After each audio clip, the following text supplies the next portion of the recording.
За би яг ерөнхий зүгээр зарчмын хувьд энэ хуулийг одоо хилцхийг дэмжиж байгаа.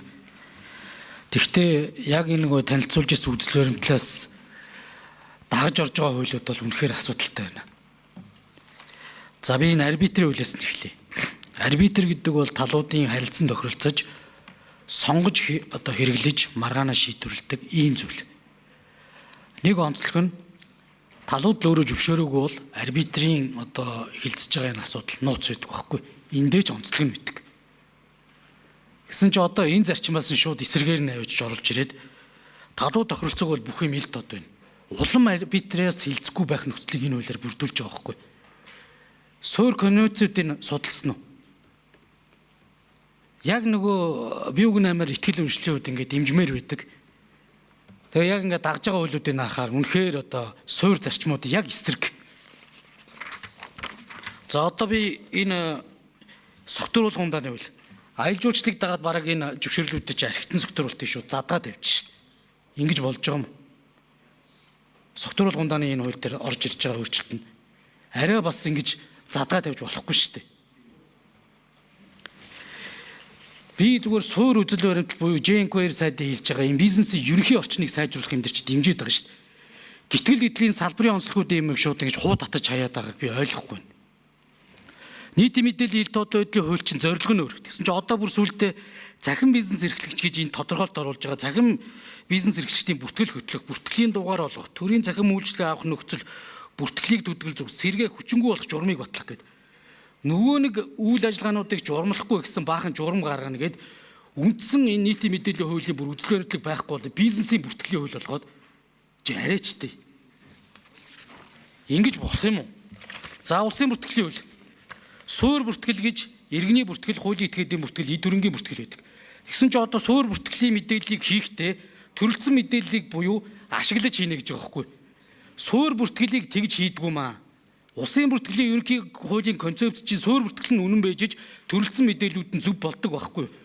Тэгсэн чинь одоо суур бүртгэлийн мэдээллийг авчиж төрөлцсөн мэдээлэлээс татаж авч хийнэ гэд тэнгисээ манайхаа. Би энэ бизнес эрхчлөөний хуулийг дэмжиж байна. Та нар яг энэний араас залгуулад энэ оруулж ирээд байгаа хууль учраас болохгүй шүү дээ зарим нь. Үнэхээр одоо бас ингээ зарим зүйлүүдийн дэмжмээр байдаг ингэж итл ингээ суур үзэл баримтлаар нэвдээд өнөөдөр бүртгэлийн систем л худлаа болвол Монгол улсад бизнесийн бүх зүйл байхгүй болно шүү. Төрийн бодлого худлаа болно.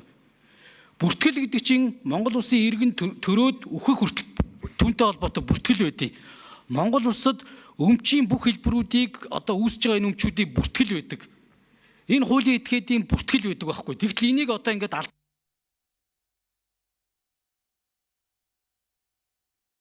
Ажлын 5 номер микрофоныг нэ. За гişүүд сая идэвхтэй оролцоод бас үнэтэй санал бодлоо гэдэг өгөөд ажлын хэсгийн хүрээнд бүгдээрээ зас чанслах юм байвал засааж явъя. Ямар ч хэлсэн бүгдээрээ эдийн засгийн орчин, бизнесийн орчин, хөрөнгө оруулалт орчноо нэг сайжруулъя. Энд хэний өөрийн нам харгалзах юм алга. Энэ парламентын одоо энэ 4 жилийн сайн нэрийн утас болсон юм хууль болгоод хөрөнгө оруулалтаа датын хувийн хвшлээд дэмжиж эдийн засгийн төрийн оролцоог багасгахыг. Бизнес саадуулж байгаа аливаа тэр саад дотхорыг багасгахыг энэ хуулийг гаргая.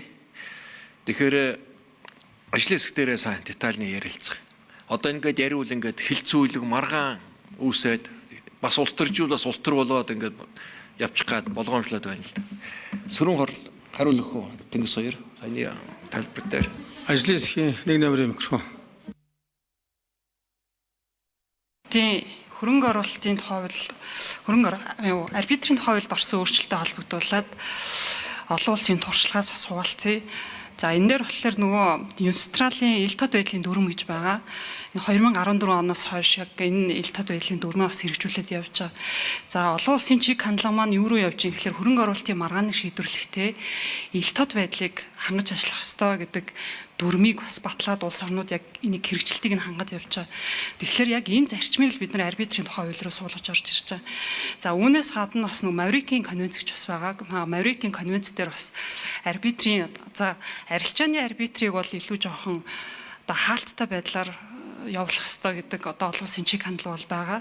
Хөрөнгө оруулалтын гэрээтэй холбоотой маргаануудыг илүүтэй талууд харилцан тохиролцоогүй бол ил тод байдлаар явуулах гэдэг олон улсын жишг зарчим явж байгаа учраас тэр жишг зарчмыг хууль руу суулгаж бол оруулж ирж байгаа зохицуулт байгаа даамаа.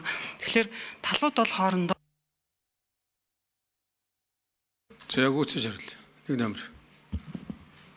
талууд хоорондоо харилцан тохиролцсны үндсэн дээр өөрөлдөх юм бол хөрөнгө оруулалтын гэрээний маргаанаа ил тод байдлаар шийдвэрлэх тэр нөхцөлийг л оруулж ирж байгаа. Тэгэхээр нөгөө талууд харилцан тохиролцоогүй бол гэдэг одоо зохицуултыг бас урьдчилан жишг болгоод зохицуултыг тусгаад оруулаад ирээд тусгацсан байгаа. Улсын бүртгэлтэй холбоотой асуудал дээр тэнгис зүйлээ.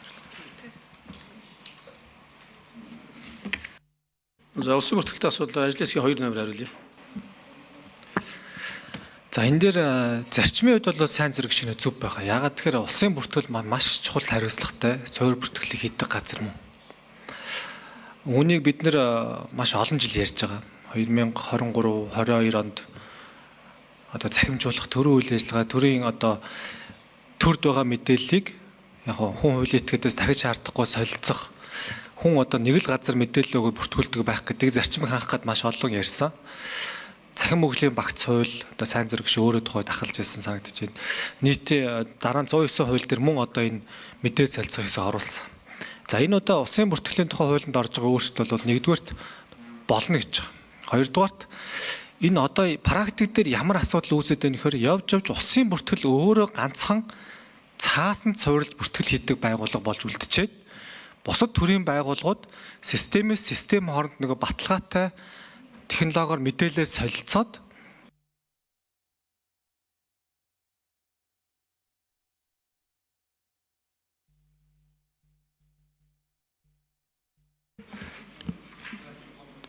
сайн зэрэг гүшүүн. За тодруулах.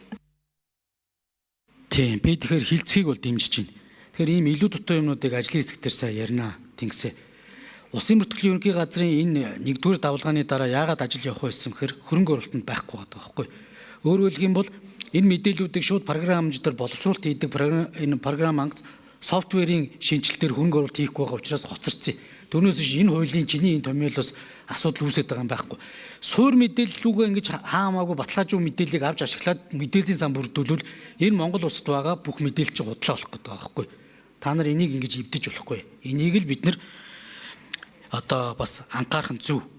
Тэгээ ерөн зүгээр энэ архицсан секторуулалтаа хууль энэ төр дээр хаамаагүй ингэж задгаа тавьж болохгүй. Бизнесийг дэмжиж гин гэж яагаад шууд одоо ингээл задгаа зөвшөөрлүүдийг өгнө. Ийм зүйлүүдийг жоохон бидүүлээ ярилцах нь зөв. Бусад дээр одоо бизнесийн орчинд татвар байд юм уу? Энэ уул уурхаан салбар тэр маргааныг шийдвэх энэ төр бол ярилцах хэрэгтэй. Ийм юм гол юмнуудаа явж та нарын завсар. За ажлын хэсгийн эдэн микрофон. Эдэн номер. Болцсон уу? За.